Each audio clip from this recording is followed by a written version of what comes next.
Travels of the Ellis Arbor is an audio narrative set in the world of Bastion using 5e compatible characters. Tune in for episode 27. Chance. Travelling well into the night, struck with every soreness imaginable, the crew of the Ellis Arbor pressed on. Should they make it in time to reach their lodging, they'd likely score a restful sleep before scouring the parish for clues into Araquiel's ambitions. Thankfully, the roads between the paths and parish were quiet. It's likely the lowlives and creatures had scattered at the sounds of their battle with the basilisk. For as much as they were loath to admit it, it would be wise to at least glimpse into the inner workings of their arcane friend. The voice within Ed was not to be trusted, but the crew knew better than to simply ignore the complication. Early in the morning, as the vagrant moon shone dimly upon the cobblestones, they carried into town with barely a peep from the locals. It appeared as if the dead of night was the quietest and most reclusive time for the Hemvala locals. Even lampposts and lights were extinguished. Only the soft blue of the realm's lunar body to guide them safely home. Returning to their rooms, R'hllel had prepared a meagre stay for each of them. A cold serve of bread and wine, as well as simple selections of foodstuffs awaited them. It appeared as if the tavern master was expecting their return with haste. Hardly noteworthy or curious, though Darian was certainly glad for the welcome. He spent the better part of an hour enjoying a few sips of that curious red brew, a husk of bread, and completed his ritual survey of his belongings, and he slept well into the morning. The crew were met with a warmer day than they had expected. Colder months were coming upon the realm of Farreach, a sight they were all too familiar with, and their adventures had left them with a reasonable selection of coats and jackets, enough to brave the harsh tundras and frigid conditions. A life of seaborne adventure did not prepare them for the bristling warmth that they had brought. So as they carried about their expedition, each member bore only the clothes they required. Darian a loose-fitting cotton shirt, Edward only his work attire and boots. Carpathian and Newt bore only the essentials for their arcane necessity, and Moore, well, they wore only that which was made for a mushroom. Few ever questioned that strange apparatus they bore around their body. A mess of belts, straps, and harnesses that formed a bespoke set of armor. And with a comfortable spring in each of their steps, they set about learning what they could about the mistress Araquiel. Newt remained near the tavern floor, keeping an eye out for their patron should she arrive earlier than expected. Carpathian turned to the local farmers and farriers, curious as to their connections with the woman. It appeared that, for the most part, the common folk were barely aware of the presence of an arcanist within the parish.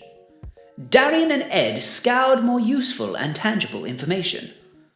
It became clear that Araquiel frequented a local trading post. The local merchant guild were elated to hear of their connection to the woman, explaining how she alone had kept them in business when coffers were bare. Her wizarding school scholarship paid handsomely for their salaries. As such, they stocked all manner of arcanery, spell components, and odd baubles, simply to profit from her requests. Though, when pressed about her interest in Ethereum, they had barely a morsel to spare. Few had ever heard of the material, much less had they anything of that nature for purchase. It wasn't all bad news, however. Apparently, she kept a garish tower in the northeastern reach of the parish, beside an old well that had long since gone dry. Easy enough to spot, a high tower of stone that leaned ever so slightly to the southern side. Darian had seen one of its kind before. A wizard's tower, likely filled with all manner of bewitching and fascinating subject matter. Best keep that detail to ourselves, Ed. I don't want Carpathian sticking his nose into her business. I'm certain they could share trade secrets for days on end. I don't think we have that time to spare." Ed turned to the captain with a sly grin. "I don't know that Araquiel is the kind of woman to let a hobgoblin peruse her tower." A sharp and haughty laugh followed as the pair returned to the tavern. It had been long since they had a reason to laugh. Edward's quips were almost as refined and snappy as Darian's trigger finger, though, as the captain had seen his gunsmith grow, perhaps his wit was snappier still.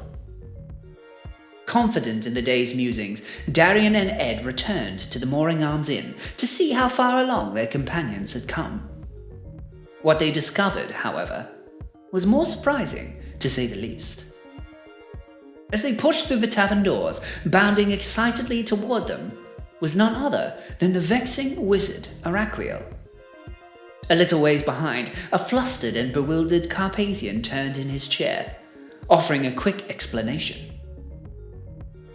"Don't bother, Darian. She's already guessed as to the reason for our arrival. I am nothing if not forthright. I see no reason to deny her our promised offering." Behind his callous, fiery exterior, even Edward could see the hobgoblin was flustered.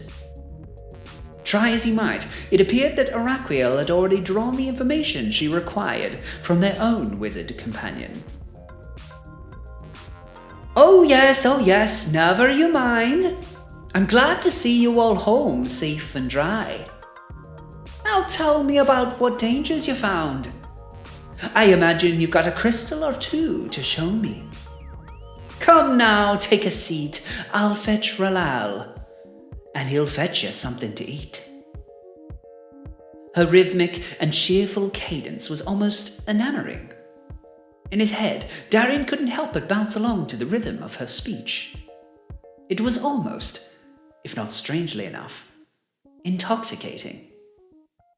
Rarely had the crew come across such an unreserved and outgoing character. His eyes turned to meet Newt, who was seated across the way from Carpathian.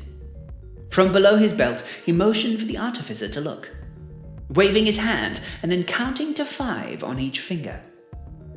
Newt nodded in agreement and began hastily pulling the 5 most cleanly prepared samples of Ethereum they had collected. With a bowl of stew each, they turned to their table to make the exchange. Darian, with his quiet confidence, began to detail their arduous travel. "We found the Ethereum deposit without issue. Shamefully, we were ill-equipped to deal with what we found. A mistake on our part, but something we've rarely come across. Edward here nearly met his demise at the mercy of a greater basilisk." In earnest, Araquiel turned to the gunsmith, agape. Oh my, what a dangerous foe! I hadn't imagined you'd face something so terrible or so unbearable. You didn't have to go through that for little old me. Nonetheless, I'm grateful, you see. I think... She paused for a second, thinking of how to improve upon her prose. "I think I'll up your fee. 100 platinum, had we agreed? Let's say for damages spent, I'll up it to 200 instead." Newt audibly gasped and almost fell out of his chair. Taking a clean rag, he polished each stone before sliding them across the table. "Well now, that seems only fair given how dangerous our journey has been. I think we all agree that 200 platinum more than makes up for damages caused." Of course, I have to be frank. I'm not equipped with an overflowing bank. I have no pockets to carry around a veritable treasure hoard. Why don't you come and meet me at my board? I can count your coin and we can chat. Maybe there's some more adventures in my hat. She tipped her brim and slid closer to Darian, taking a manicured finger and sliding it across his right cheek. A strange sensation came over him, something he was overall unfamiliar with. Was he enamored? Surely not. He possessed far too much willpower for that. Though the single finger across his cheek left him with a strange sense of curiosity. That seems fair. I certainly didn't expect you to be carrying around so much treasure without protection. When can we meet you? She turned to meet the eyes of the rest of the crew, and without looking, she pat young Edward on the head and rustled his short silver hair. Why don't you take the rest of the day off and meet me when the sun goes down? I think I'll be done with my chores thereabouts. My tower isn't hard to find. Just look to the northern part of town. And with a wink, she gathered her things and turned to the door to leave. What a curious venture. I have a feeling more than gold brought you to me. Perhaps a chance encounter or a lucky break. Perhaps there's more to be found. No, I'm confident. No mistake. Darian smiled to himself and thought, perhaps. And with that, the wizard left the crew to their rest. For all their elation at their new financial prospects, Darian couldn't shake a tingling sensation that crawled across his face. Travels of the Elazaba is made possible by the generous support of our subscribers, followers, and most notably, our patrons. Thanks to all our Moon, Wedge, Crown, and Hex tier patrons for supporting us so far on this journey. Please subscribe, give a like or a comment, follow us on Twitter, and stay tuned for the next episode. Make sure to follow us here on YouTube, on Spotify, and on twitch.tv/Lonomy. Don't forget, take care of each other.